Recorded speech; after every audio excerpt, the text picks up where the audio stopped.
Hey guys, Brent Abernathy here. Hope you guys are having a great day so far. Want to get going real quick today. A couple quick announcements, and I'll get to a little bit of training.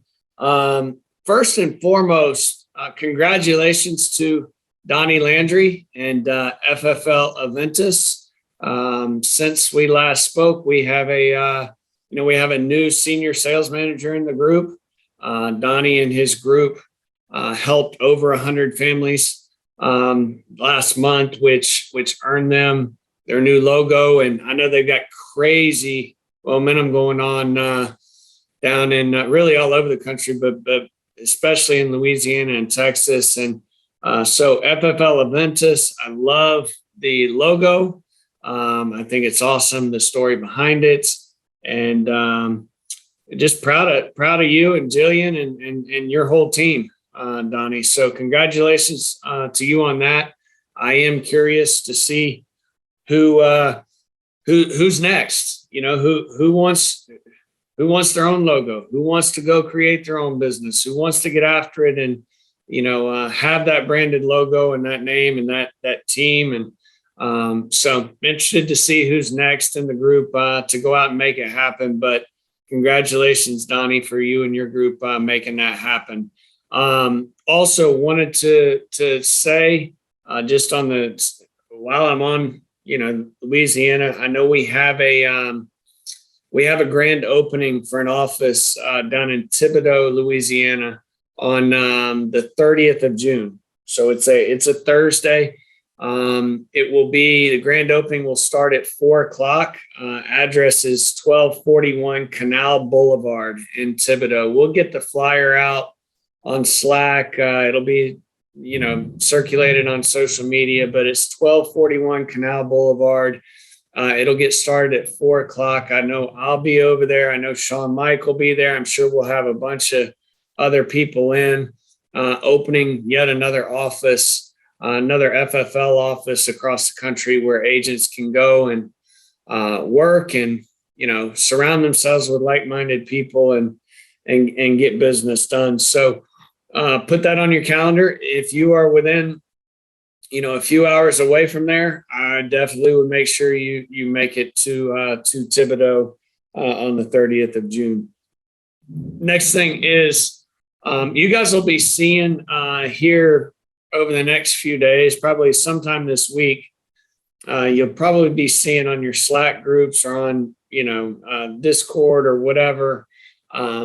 The girls in the office have really been working hard on some workflow charts, just to kind of help newer agents understand the path to getting going, so to speak. And also just areas where, we get questions all the time from agents in regards to, how do I add a new carrier in my HCMS system, or, certain carriers are missing. How do I go about getting those carriers? Or, if you get a compensation raise or whatever. The point is, they're going to put some of this stuff out on the Slack group, and then I'm sure it'll circulate throughout the Discord group as well.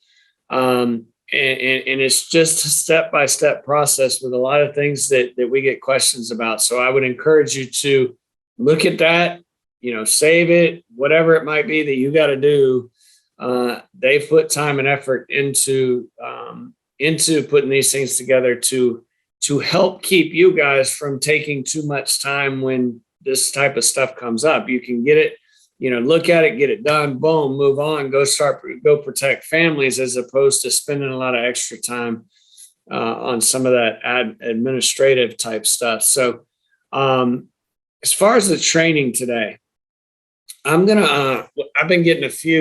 getting in here in the office a lot of questions, but a lot of them are kind of very similar. And so I kind of started looking at it. I'm like, okay, well, need to take a few minutes today and hit on some of these things. And one of the main things we're hearing from people is kind of like, how do I get started? Where do I start? How do I take off quickly and become successful in this business? And there's a lot of different answers to that, but The first thing I would say is it starts with your attitude, and it starts with you taking ownership of your own business. Okay. And I'm going to go into some other stuff, but this thing does not work well if you don't have a good attitude. This thing does not work well if you don't have the mindset and the thought process of, I'm going to have to get after it. I'm going to have to hustle. I'm going to have to make this happen. It's not going to just happen by you sitting around and wishing for it to happen. So we got to have that attitude first and foremost of, I'm going to go make it happen no matter what it takes. And then the ownership part, it's like you own your own business. You are in business for yourself. From the second you get your license, you're in business for yourself. Up to you what you do with that license. Up to you what you do with that business. It's no different than any other business out there in America. You know, somebody had an idea and somebody thought, hey, this would be a good business for them to run. And they had to either go make it happen or not, or it failed. And so taking ownership of your own business, it's a mindset, understanding you are in business for yourself, but it's also in your actions. You know, it's like, you know, lead cost or lead flow is one thing I see all the time. It's like, I never expected anybody else to do anything for me in my business. It's my business. I'm taking ownership from day one. Now, I'm not numb to the fact that everybody's in a different position, a different situation. And, you know, there might need to be a little help given here and there on certain things, like I said, in regards to leads. But by no means did I ever expect anybody to do that for me. And I think, and I look at kids, you know, today, and I don't know what it goes through. I don't know if it's social media or just the way that, you know, generally in society, people are being raised, but kids expect things to be given to them. It's like the whole everybody wins thing with trophies. It absolutely drives me up a wall. Why the heck do we keep freaking score if everybody's going to get a daggum trophy? You know, it's about, guess what? In life, sometimes you're going to win. In life, sometimes you're going to lose. You know, but you're going to learn lessons from all of it, right? And so the ownership part, it's like, it drives me nuts. It's take ownership of your business, go make it happen, and take control. Don't put yourself in a position where you're hoping and wishing and thinking and expecting somebody else to help you. Go make it happen. So that's the mindset part as far as getting up and started. You know, the nuts and bolts side of it, once you have that, you know, ingrained in your head and you have that attitude, and because look, guys, I've seen all kinds of different people make this thing work. I've seen all kinds of different people fail in this, right? And it starts with the attitude. But if you have that attitude right, as far as, I'm going to go make this happen, I'm going to take ownership of my own business. I understand I'm going to fail sometimes, but I'm going to get right back up and make it happen and figure it out and ask questions and get better and get around people that are more successful than I am. You have that attitude, then quite frankly, the nuts and bolts part of it is get some leads in your hand and get on the phone and start dialing.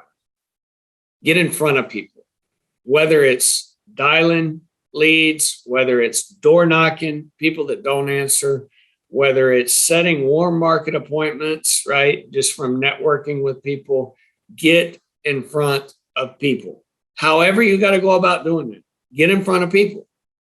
You help one or two families a week, you know, your first week or two, well, then those sales are going to generate cash flow for you to turn back around and put back into, some leads, which gives you more contacts, things like that. But plain and simple, you got to pull out all the stops. You got to do whatever it takes to get in front of people. I heard something a couple of days ago, drove me nuts. I was up in Atlanta, and I heard an agent say, I was at the office up there, and I heard an agent say, I just can't get any of these people to answer the phone. I spent money on leads, and I dialed all day and all this stuff, right? I said, how much you spend? $200. How long have you dialed? He said, of course, he said all day. I said, okay, let's be honest. You probably dialed through this stack of leads once, maybe dialed each of them twice. He's like, yeah. I said, okay, so you haven't made more than 50 dials, but yet you're wondering why it's not working for you, right? So get leads in your hand, get on the phone, get in front of people, whatever you got to do that, do it, right? But also embrace failing. You're going to fail on the phone some, you're going to fail in front of people, embrace it. It is what it is. Like, let's fail quickly. Let's get in front of people quickly. So that way we can course correct quickly, and get you on the right track. But move now, move quickly, get in front of people, and take that ownership of your business now as much as possible. It is a hustle early on in this business, right? You got to get after it. It's just like going to the gym. I can sit here and say all I want, that I want to be in better shape and all that sort of stuff. But if I just sit in the parking lot of the gym and say, hey, I want to get better, I want to get stronger, I want to get in better shape, it ain't going to work. I have to get in the gym and start sweating and start hurting and go through pain and all that sort of stuff. And then ultimately it gets easier and easier and easier and easier. And I start getting stronger and stronger and stronger. It's no different than this stuff. But you got to go make it happen aggressively early on. Don't sit back and wait. Some of the other questions we got, a lot of them surrounded leads and what lead strategy is recommended after agents start having success in the field. I think first off, you have to understand, I think a good diversification of lead flow is good. So you have a little bit of success in the field, you take that cash flow and boom, you start putting a lead plan together for yourself. And understand this too, it might take a couple of months for you to truly get where you want to in regards to your lead flow. But what I always say to people is pick 2 or 3, counties that you want to be working in, and it might even be 2 or 3 areas, but you need to have a few areas of leads coming in. So if you're brand new and you're just getting started, I'd say, okay, well, let's start with one area and let's pick 2 or 3 counties where we can get brand new direct mail mortgage protection leads coming in. And look, I don't care how many, different areas are going to get different lead flow. Okay. So, but let's get brand new mortgage protection leads coming in, whether it's through buy per lead programs or it's through doing mail drops, through Lead Concepts or Main Street Power Mail or Plum, Mid-Atlantic. There's all kinds of companies out there. So get those leads going in those few counties. And then also I would get some direct mail final expense going in those counties. Now, for me, I've always just really loved doing the mail drop, program. So use one of those companies, like I said, Lead Concepts, Main Street Power Mail, something like that, and do a deal where you basically pay the same amount each week for 1,000 pieces of mail to go out or 2,000 pieces of mail to go out, whatever you want to put out each week. What you do is you spend the money, you pay for the mail to go out, and whatever comes back in, boom, they send it to you. that gives you a good controlled cost, early on, so you know how much you're going to be spending each week. So I would do direct mail through the mail drop programs. And you have to understand early on, it might take 3 or 4 weeks to start getting, some of that mail in, whether it's mortgage protection or whether it's final expense. And ultimately what you want to get to is you want to get to having those coming in, and also you purchasing some instant internet leads, some new internet life leads, whatever it might be in those same parishes each week. And also maybe some older mortgage protection leads. Some older mortgage protection leads, but I'm talking about concentrated efforts in 2 or 3 counties, right? And getting diversity of leads going in 2 or 3 counties and working the heck out of those 2 or 3 counties. Now, you also have to understand the expectations of different types of leads. I mean, if you're dialing internet leads and if you purchase 10 internet leads, you're setting yourself up for failure. Okay, it is what it is. You're going to get some people, if you're dialing internet leads, you're going to get some people that don't answer the phone. Get over it and go knock on their door. You're going to get some people that hang up on you. Get over it and go knock on their door and get no to your face. Those expectations are going to be, if you talk to 10 on internet leads, if you're booking 3 or 4, hey, you're in good shape. That's why they cost less than the brand new direct mail mortgage.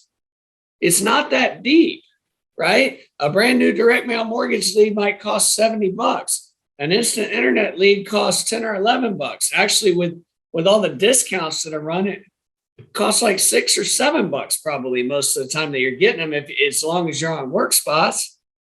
But all you're looking to do is funny. I was with Mike Kilmet this past week and up in Atlanta, and he said, you know what my phone script would be if I was dialing internet? We were talking about it. He's like, I would call somebody up and I would say, so I guess you were looking for life insurance, right? And if they said no, I'd hang up the phone. It's like, guess you were looking for life insurance. Nope. On to the next. Guess you were looking for life insurance. Nope. On to the next. Guess you were looking for life insurance. Yeah, I was. Boom. There's my guy.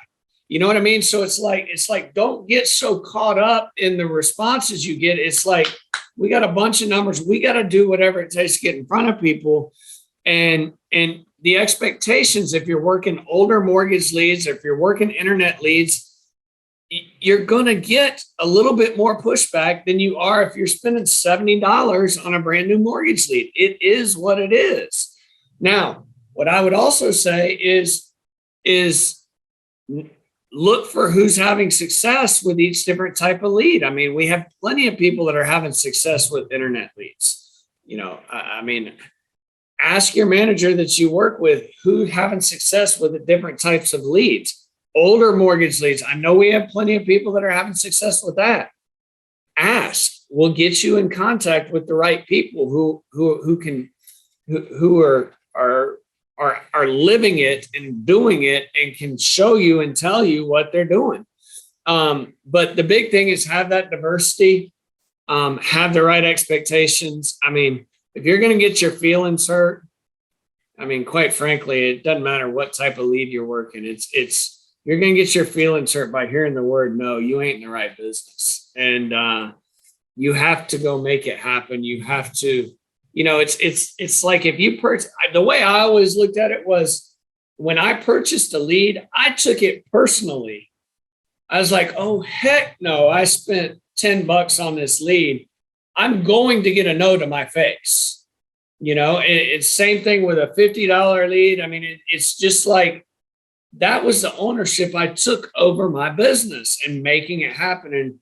And so a good lead strategy is get good diversification in a condensed area of 2 to 3 counties and and get a bunch of leads in those 2-3 counties where you can have scheduled appointments and door knock at the same time on your run days and have good full days in the field, as opposed to just driving to a certain area and only having, 4 or 5 appointments, and then, you don't have other leads to door knock. So ultimately, if you can get to the point where you're spending $1,500 to $2,000 a week on leads, the business becomes very easy from a standpoint of, because you have so many numbers to call. You can't help but be successful as long as you're working. Now, I know that seems like a lot, especially to a brand new agent. It did to me when I was new as well. But as long as you're working the leads that you're getting properly, and you constantly just keep increasing that lead budget every single week, as long as you're working, you can continue to do that. As long as you're going and making it happen, and you're knocking on doors and sending texts to people, and you're getting warm market sales, and you're doing all the things that you've got to do to go make it happen, your lead budget will continue to rise, and you can get more diversifications and start adding on other areas as well. So the last thing I'll say is this: a lot of questions about working from home. How do I work from home effectively? And I'm just gonna be upfront about this. It's very hard if you're just gonna sit around the house and think, I work from home, I can just do telesales, I can just do virtual stuff. This business is a communication business. This business is a kneecap to kneecap business. This business is grown in front of people, right? So it baffles me to think that people can sit around their house and make a few phone calls a day in their jammies and expect to grow a business. That's not how this business is grown. So with that being said, now, yes, you can make virtual sales. Yes, you can do some sales, over the phone or over Zoom or whatever. But I'm just telling you, what I've seen is a lot of people are sitting around, and they're in their mind, they're tricking themselves saying, oh, I'm doing virtual sales. Oh, I'm doing telesales. You ain't really working. You get out on the road, you get face to face with people where they can see you smile, kneecap to kneecap, you can learn about them. That's where it happens. That's where the magic happens. So just say that. I get off that soapbox, but how do you work effectively from home? I think the first thing is you have to do everything you possibly can to get to your nearest office on dial days. Okay, at least once a week, if not both Mondays and Thursdays. Yes, we have live dials on Zoom and all that stuff, but get to an office, get around other people who are doing what you're wanting to do. Learn from the people, get to meet them. I always wanted to know who I was in business with. I heard a crazy story about some person this past week that was complaining about how they weren't getting help getting started, and they go into all these different links trying to get up and start and all this sort of stuff.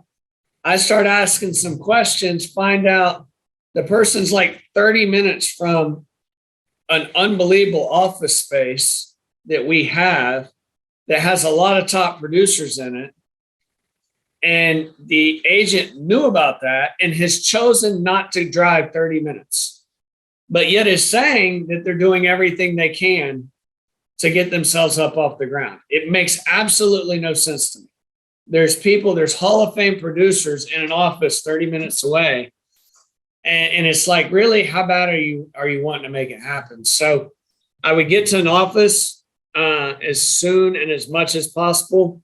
I would listen to live dials, in person, obviously in the office. And other than that, how to work effectively from the home. For instance, if you're not close enough to an office where you go into the office every dial day on Mondays and Thursdays, I think the biggest thing you need to do is get it out of your mind that you work from home, even if it means on getting up out of the house and going. I've known agents to making dials. They go sit in their car, just to get out of the house. There's too many distractions in the house. Now, if you can focus, if you can make it happen, and you can legitimately work and put in your 40 hours a week, which is a full-time week, if you can legitimately look yourself in the mirror and say that you can do that from home, lock yourself in an office in your house and not have kids bothering you, not have spouse bothering you, not have TV bothering you, not have other errands bothering you. If you can legitimately say that you're going to get your 40-hour week done, hey, more power to you. It's definitely possible, but you have to have that discipline and that structure. And all that being said, it's not going to work if you don't get to an office, if you don't get on these training calls, if you don't access all the tools that are at your disposal. So, long answer to that question, but get to an office, and also don't allow your brain, don't trick yourself to think like, oh, I work from home, I can do whatever I want. No, you own your own business, and your business rises and falls with you and your effort every single day and your ownership of your business. So guys, I hope this helps. Love seeing all the successes out there. I know we got a ton of momentum going on in a lot of different areas, and get out there in front of people, smile, go help them. It's a blessing to have the opportunity to do what we do every single day. The second you start looking at it that way, and the second you change your attitude to trying to help people, and doing everything you can to help people, your business will turn around. So I hope you guys have a good rest of the day. We'll talk to you soon. Bye-bye.